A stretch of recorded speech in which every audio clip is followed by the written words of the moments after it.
On this episode of Through the Pines, we'll cover money mastery in a gig economy. Welcome to a financial planning podcast with a down-to-earth vibe. Sasquatch listens while editing his daily vlog that he never publishes. This is Through the Pines. Our advisors on this episode, we welcome back Rex.m.Baxter and Brandyn Smith from planwithbaxter.com. They are the 2023, 24, 25, and 26 Forbes Best In-State Wealth Management Teams for Utah Advisor Hub's fastest growing advisors to watch under $1 billion and the receivers of the Ameriprise Client Award. And did you just win something else, Rex? No. We're showing off like number one and something? Okay. We're number one in the region at the moment for gathering new dollars. New dollars into our team. Congratulations. Yeah, that's kind of fun. Big deal. No, that's People that love deserves a yeah. Yes. Very experienced, I think, is what that means in the end. And so if you have financial questions and you would like to get a hold of Rex or Brandyn, go to planwithbaxter.com, and that's BAXTER. There's no S in there. It's not BACK. It's Baxter. Not that we don't like misspelled names. Right? Brandyn with a Y, all of Rex's kids. All of Rex's kids. All Really? my kids' names are correct. It's mine that's wrong. I should have had two X's in Rex. Yeah. So All right, so we have moved recently, over recent years, into what would be sort of known as a gig economy, and I have my oldest daughter is kind of moving in this direction as well. We're going kind of full time into the Grubhub delivery style businesses.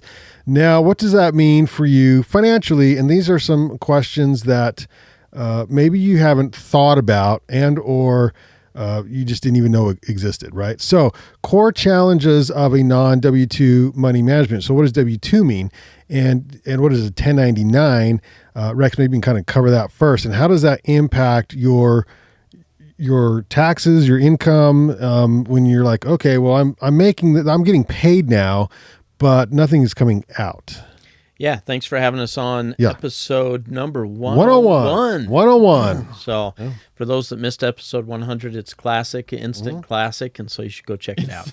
Instant classic. Listen to it for the Sasquatch story. It's a good one. That's right. Yeah. That's right. That's where you find out, the Sasquatch and where it all started. Yep. So, thanks for having us. And so I'm excited to talk about gig economy gigs. and gigs and things like that. Not gigabytes, gig economy. That's right. Yeah. That's right. So I've had kids that have participated in different gigs, whether it's Instacarting or door dashing, delivery and that's right, things like that. And so, that just hits kind of close to home. So, when my kids have done that, we've had the discussion of W-2 versus 1099. Mm-hmm. And obviously we're not accountants, but a W-2 is essentially a tax structure or form that comes through when you're an employee of a company. And so that means that your employer is withholding and forwarding tax money to the government. So they're withholding federal taxes, forwarding that to the IRS, Department of Treasury. They're in some states withholding state income taxes, forwarding that to the state Treasury Department. And then typically they're withholding their FICA taxes, which is Social Security and Medicare taxes, and getting those forwarded on to those departments as well. And so that's all happening behind the scenes in your W-2. You're seeing that on every paycheck, on every pay period, but that's what your W-2 is. On a 1099, you are the employer and you're not withholding anything. And so you need to make sure that you're saving that somewhere or forwarding that on a quarterly basis to different areas, whether it's your federal taxes or your state taxes, or making sure you're withholding money and doing the correct 940 and 941 forms on your Social Security taxes and things like that, your payroll withholding. And if you're doing this part-time, maybe it's not a thing because there's a threshold you have to break through, correct? Yeah, so there are certain thresholds, right? Income threshold. Income thresholds, such as if you're making over $10,000, then you get into the 10% federal tax bracket and things like that. And so, I don't want to list too many hard numbers on taxes and things like that, but there are different thresholds to where you're going to want to be withholding more based upon the more money you make. Okay. Brandyn, talk about irregular income realities and, maybe how someone can plan for that. Yeah, that's a great question. Because some people have very steady, very reoccurring, every 2 weeks I see this in my account and it's the exact same, check. And other people have variable, income up and down and up and down. And so, managing that is a good skill to have, because a lot of times that variable income, most cases usually ends up being a little bit higher, right?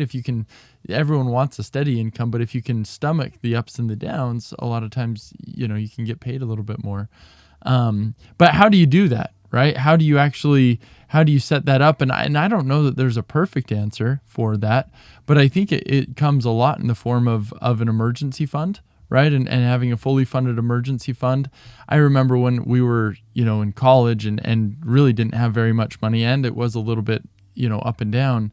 I would always just kind of track that out, right? And look and see, hey, we'd get a tax return, we'd kind of spend that down over time, and I'd kind of like forecast that out and track it. But I don't know that there's a good way to do it, other than you kind of just need to have a little bit of buffer, right, to make sure that you can get through those tighter times.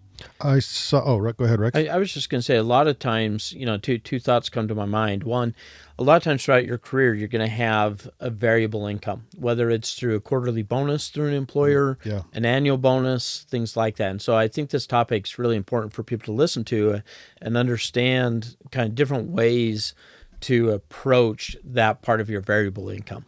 I think one of the ways I've worked with clients on working through variable income is we try to work on a minimal income level that we feel like they're going to hit. And so, we can pick on Instacart or DoorDash because those are easy things, or Uber drivers or different things like that, to where you can kind of forecast and say, well, the least amount that I think I'm going to make in a month would be X. Let's say the least amount I might make in a month might be $4,000 for the sake of argument. And it may range all the way up to 10 or 15.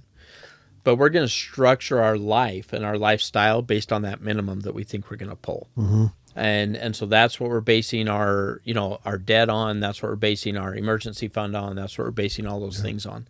And then as we get those higher months, right, then we're kind of splitting that between part of that we can supplement our lifestyle with, and part of that's going to go into savings.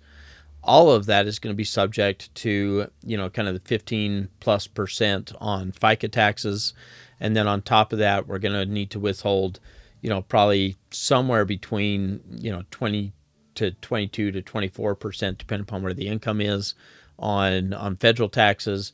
And then depending upon the state that you live on, it could be anywhere from 0 to 10% on the state income taxes. That you just took half my dollars. So, yes, not you, but the government did. Yeah. Yes, they did. Yeah, that's not even counting your property taxes, your sales taxes, there's a lot of taxes out there. Yeah. I read a technique. So if you were already participating in the gig economy, a suggestion would be go back 3 to 6 months, take your average income, and then that would be the base that you.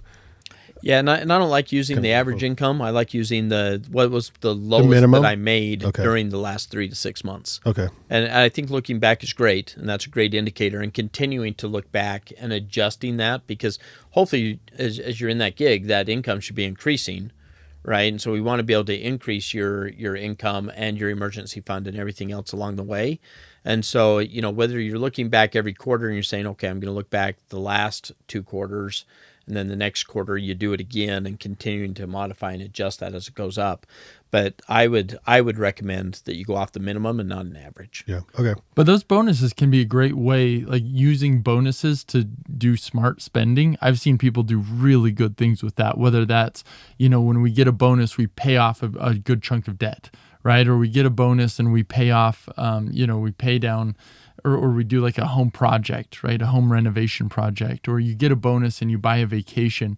But sometimes the benefit to having your regular income is all of a sudden you get a big chunk. And if you can be sustainable on what you're already getting kind of more regularly, then you can take that big chunk and actually do something very intentional with it, which usually plays out really well for people. You know, in hindsight, looking back, they really enjoy that. I'm not proud of this, but when I had, That's a great way to start a story. It really is. Yeah. Well, because it's like I'm still getting my income up as someone is self-employed and a variable income. However, when I was working on building the business, and I would make money, it would come in chunks. It's like bonuses, right? Because I would do something for a weekend that was like and then you get paid a lot of money, but I already had a salary from a job. And so that money would go, I'm like, it's bonus bucks is what it is. And the bonus bucks would just go directly into savings, where now it's like, well, now that's what pays my bills. And so now I'm looking to like, I got to up it to get the bonus bucks working again. Right. Yeah. Because it's so nice, because you're like,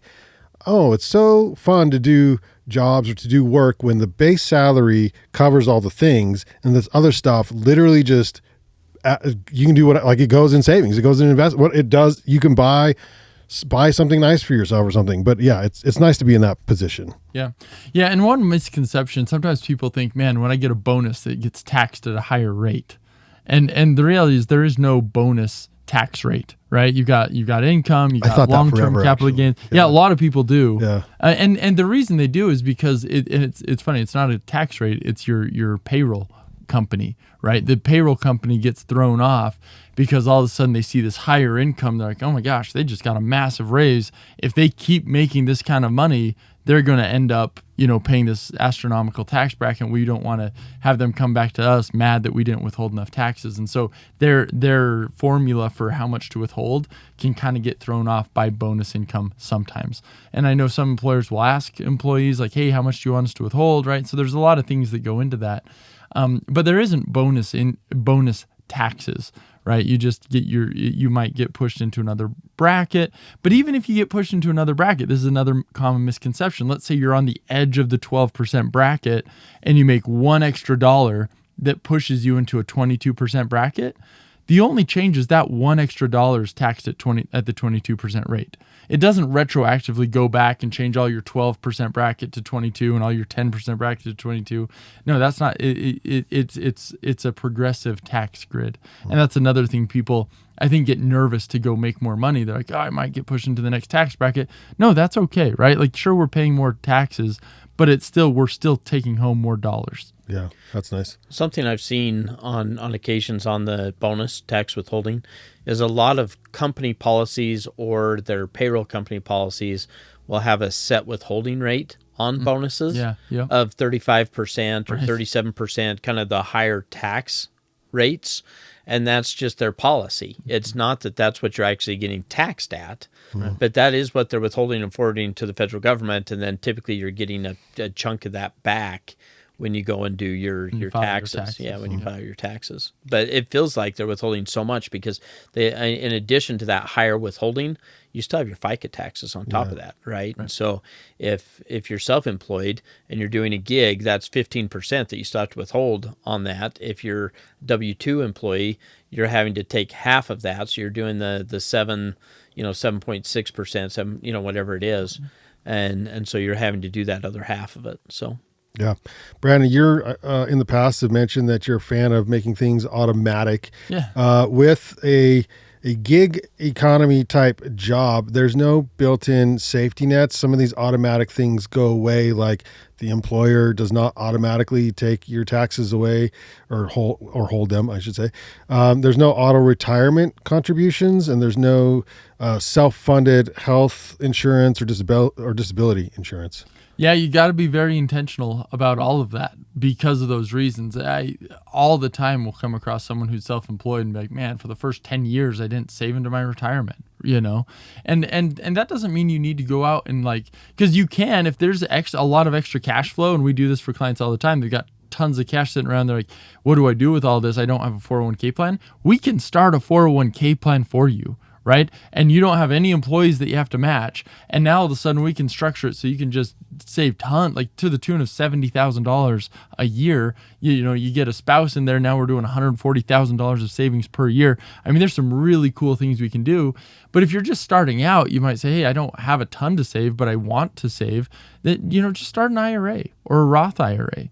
Right. And there are some income limits on some of these, but if you don't have any other retirement plans available to you, we can usually figure something out that works really, really well. Whether that's a traditional IRA, Roth IRA, or even a simple IRA, all work really pretty well.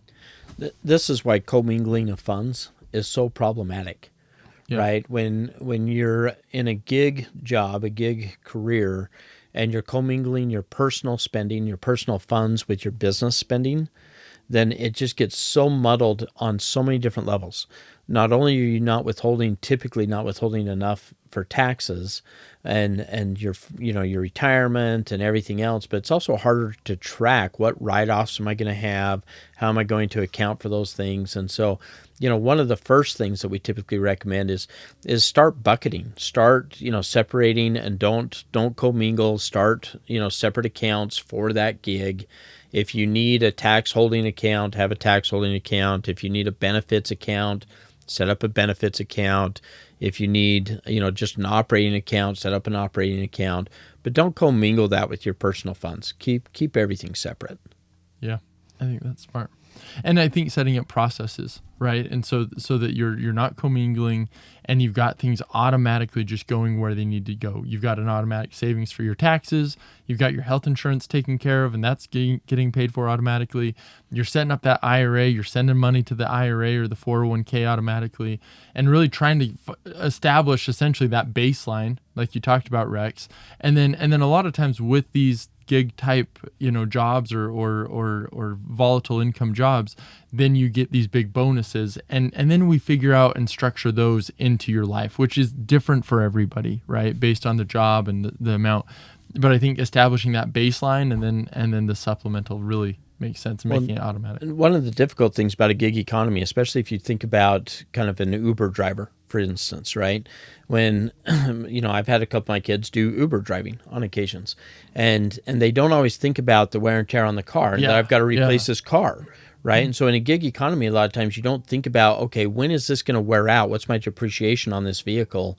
And when am I going to have to replace that? Am I setting enough money aside through this income to make sure that in 5 years I can get rid of this car and get a new fresh car in and cycle through these things? And so you need to make sure and be extremely intentional. And I agree, make it automatic. Make those savings in there automatic. It is just math, right? And so you just have to go in and say, okay, if my replacement vehicle is going to be, if it's an Uber, a black Uber, right, it might run you $60,000 for a new, black, qualified vehicle. And go in and say, okay, well, if it's $60,000 over 5 years, I've got to save $15,000 a year.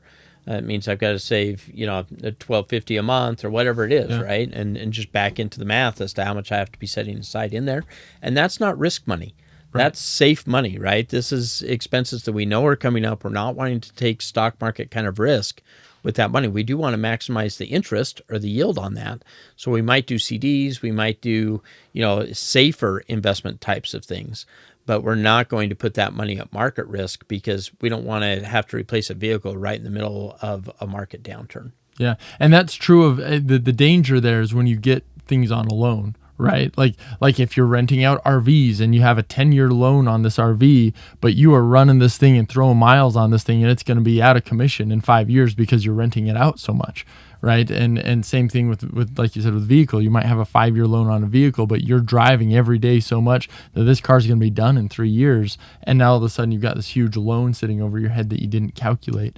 And I think that's very important in the business sense. But then also we just did this personally, right? I was looking at how many miles we're putting on our car, and I'm like, holy cow. And so I upped the amount we're paying on it, right? So that we'll make sure that car is completely paid off well before the lifetime of the car is expended. And I think keeping track of those things, there are no real good safety nets in our society to catch on those things. Just because the bank says you need to pay $300 a month, right, that doesn't mean that's what's in your best interest. Right. And so you may need to be putting $500 a month to it to make sure that you're matching up with that time frame.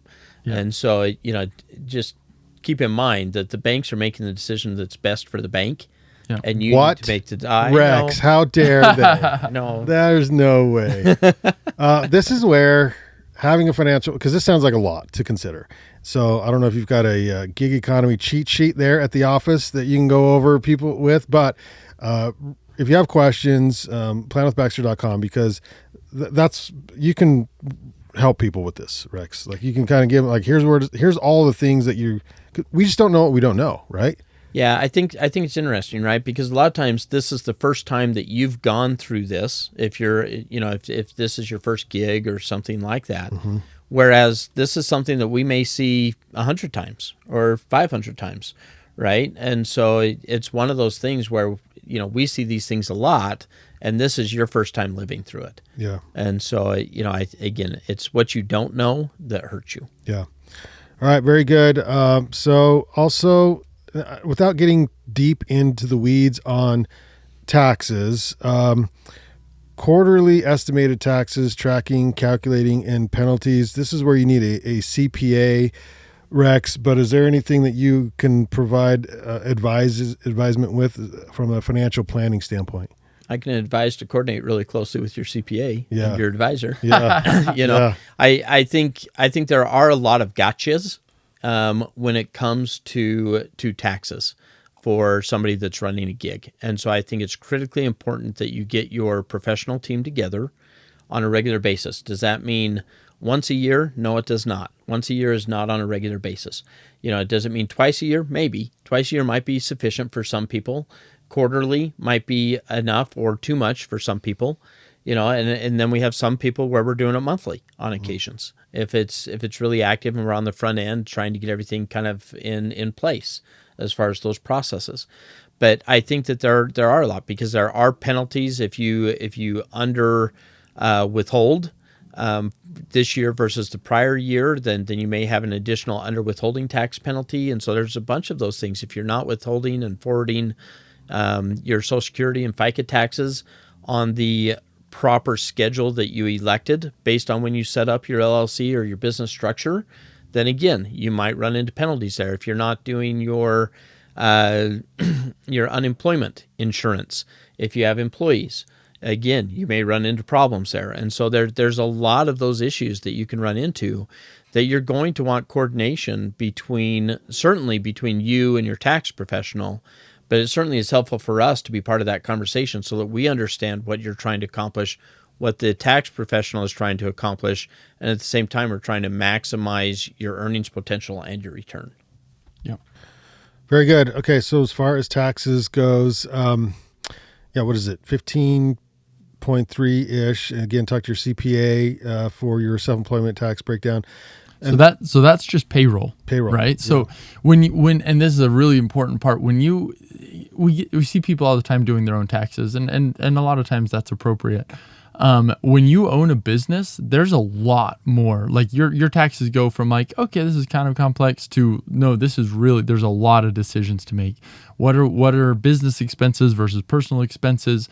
There's a lot more there's a lot more gray area when you own a business. And so that's why using an accountant is an important thing, just to make sure that we're really taking advantage of all the tax things. Now, what you mentioned, right, that 15.3%, that is both the employer and employee side of your FICA tax, of your Social Security and Medicare taxes.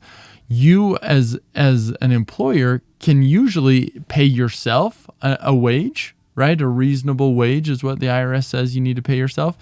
And then you can pay yourself a distribution, right? You can say, hey, this is the wage is what I'm paying myself because I spent hours working in my business. And if I employed someone else to work in my business, I'd have to pay them a wage, and you pay that to yourself. And then you can say, but also I own this business, and if you own a business, whether you work hourly in it or not, there should be revenue and income from owning that business, right? And so that's going to be taxed at a different rate than your individual income and your FICA, right? Because FICA is not only going to have Social Security and Medicare, it's also going to go through your federal and state brackets, right? And so it's kind of an expensive part, but you do need to pay yourself that, and you need to work with your accountant to see what's fair, what's going to throw red flags. But then also, this is when you pay into Social Security, that's getting recorded at the Social Security office. I see sometimes self-employed people are like, yeah, I don't pay myself anything, right? I'm not paying myself a wage. It's just a business ownership entity. And not only can that sometimes throw some red flags, but then all of a sudden now you don't have any Social Security benefits.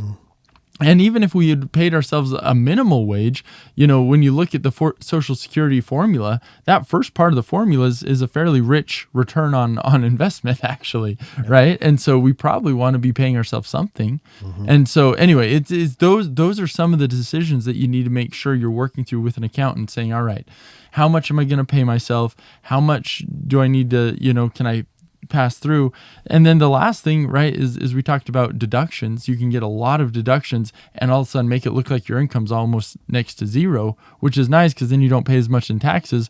But then when you turn around and you're trying to sell your business and people are looking at your tax returns like, this is not a profitable business, right? You haven't made any money. You're like, whoa. Well, actually we have, but we've covered. And so anyway, there's kind of a balance with all of these things. Well, and good luck getting a loan if you that's another big issue.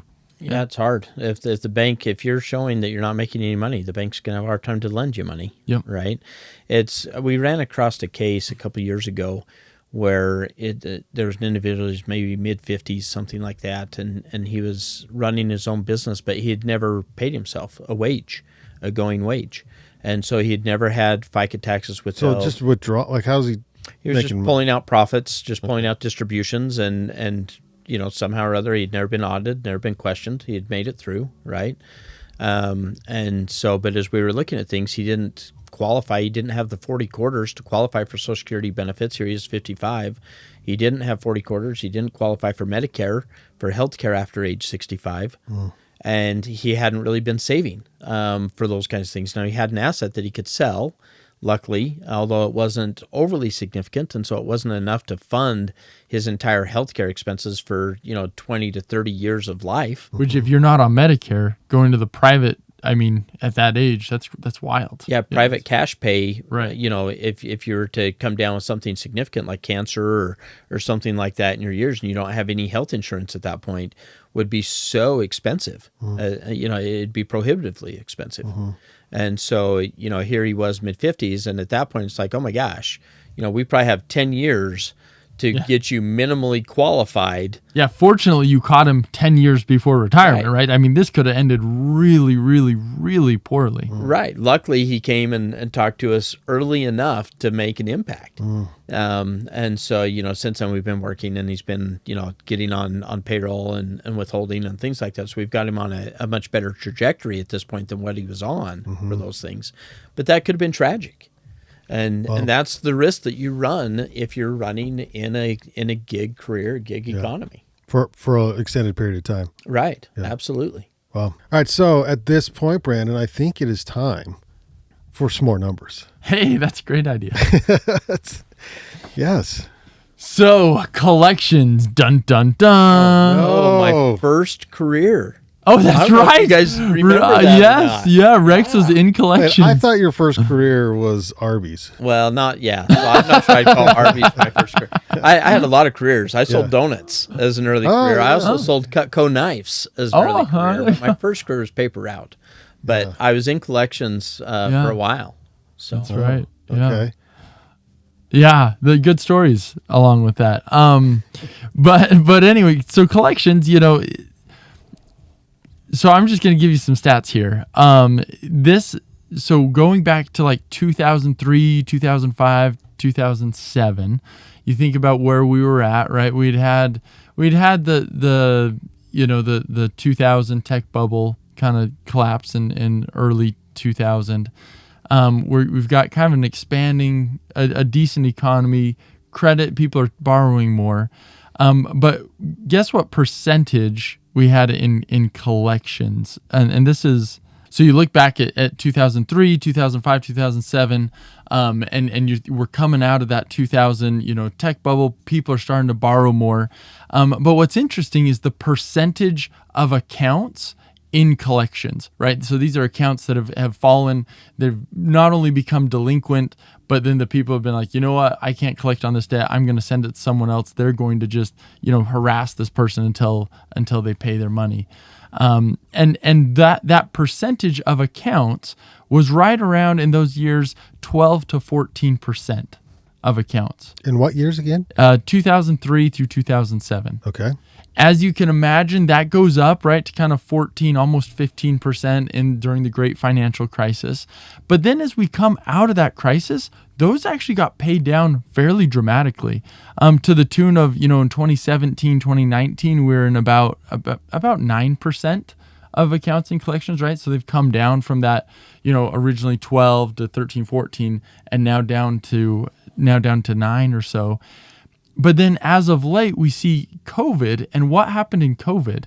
Believe it or not, everyone paid down debt like crazy. Yeah, we were sitting at home just... You had nothing to spend money on. Yep. You got a bunch of extra checks laying around, and so people paid off debt. And so we actually saw those come down, and they actually steadily came down until about 2023, where they hit right around 5%. That's significant. I mean, half. Yep. Yeah. And what's interesting is they have stayed since then. They've stayed right there around that 5%. In fact, they fell to, in Q4 of 2025, this was the nearest low of all data available at about 4.6% in collections. And I think people are going to hear this and say, what?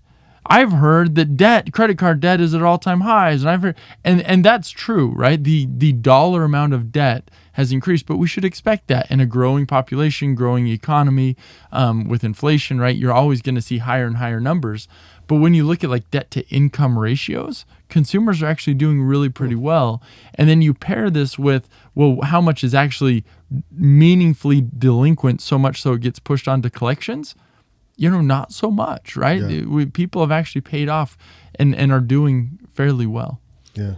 Yeah, collections is always...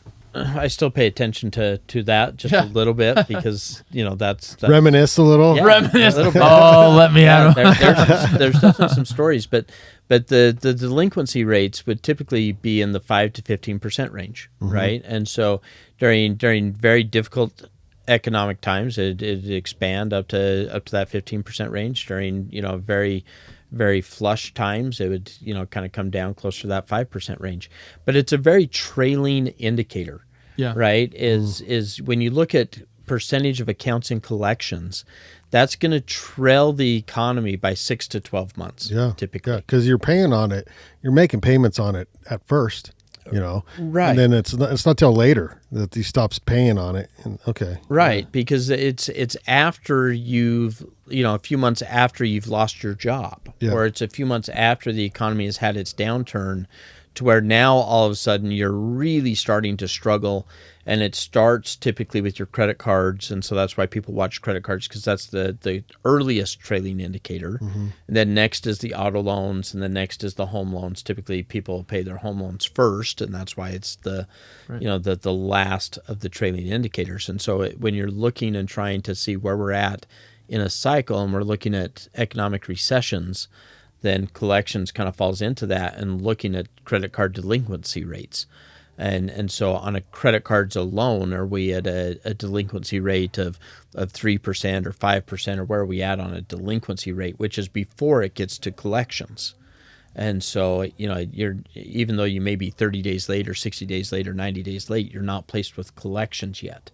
And so that's an even earlier indicator of where we at in a cycle. And right now, historically speaking, we're still at a really low delinquency rate on those credit cards. And so, things are still looking fairly good as of this recording date. Right? Which can change See you quickly. in a month. Yeah. And so, but yeah, interesting stat. Great stat. I really like that one, Brandon. Nice job. Yeah. Thanks. When it comes to working in a gig economy, there are tools, by the way, that you can maybe use to help you track things. And that would be something that I would look up. Things like Mile IQ or Expensify to help you save receipts and do the things. Also, you may need an EIN. If you don't know what that is, it's a tax identification number for your business. And then again, work with a CPA and a financial planner for those things. When it comes to health insurance, disability insurance, umbrella, life, and also IRA options. We'll get into those. But when it comes to the insurance side of things, Rex, what are some of the options? Well, I think if you're running in a gig or a side hustle, something like that, or a main hustle, right, whatever you want to call it, then I think you need to look at the basics, right? And so, you need to make sure life insurance is taken care of, because if something happens to you, obviously that income stops, and so it's gone. And so you want to make sure that you're covered on a life insurance front. You're going to need to make sure that you have health insurance, because you don't have an employer that's going to cover health insurance. Are you getting health insurance through a partner or through a spouse? Are you, single and responsible for your own health insurance? Are you under 26 and you're still on your parents and about to cross over 26 to where you need to get onto your own health insurance? Can I run my health insurance through my gig and through that separate EIN number or LLC that I've set up? And then you have disability insurance. Most of these gigs are, it's very difficult for you to do if you get disabled, and a significant higher amount of you will face disability during your working career than pass away during your working career. Mm-hmm. And so, when I sit there and weigh, should I have disability insurance or life insurance? Well, life insurance is catastrophic to the family and to those that you leave behind, but also disability is catastrophic to you and to the family while you're living. And so those are critically important, and they frequently get overlooked. Mm-hmm. Where do people go? Can they go to you? Can they go to planwithbaxter.com? Like, how do you find someone to help with insurance? Yeah, we help with most of that, and so we can help you with disability and life and things like that. Typically, we have great connections within the health insurance front to where we can steer you in the right direction for people that can shop health insurance plans for you and your family. And so we're a great starting point for those discussions. Okay, awesome. Now, what about, and we talked a little bit about the retirement side of things, but there are options. Brandon mentioned IRA, and there's different types of options you can do. I mean, actually being self-employed opens up more, doesn't it? It does. Yeah. And these are great conversations that I feel like I have these conversations like every couple months, right? With small business owners. And really there's a lot of options, and there's a lot of pros and cons to each of the option. And it really comes down to, all right, how much do you want to save? Because if you're like, hey, I just want to start saving, then let's start with something easy, like a traditional IRA, Roth IRA.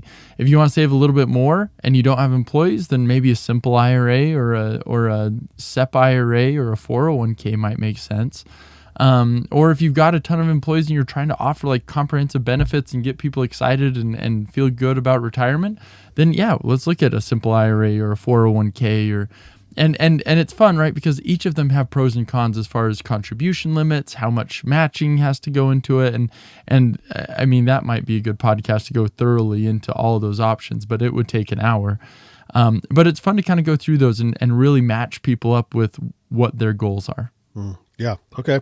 But there are options. Lots of options. Lots of options. Yeah. Everything from IRAs to Roths to 401ks to cash balance plans. If you're a small professional operation, we can set aside hundreds of thousands of dollars into a cash balance plan each year and just structure it correctly. And if you're leaving your current job with a 401k, what should you do with that as you go into the gig economy?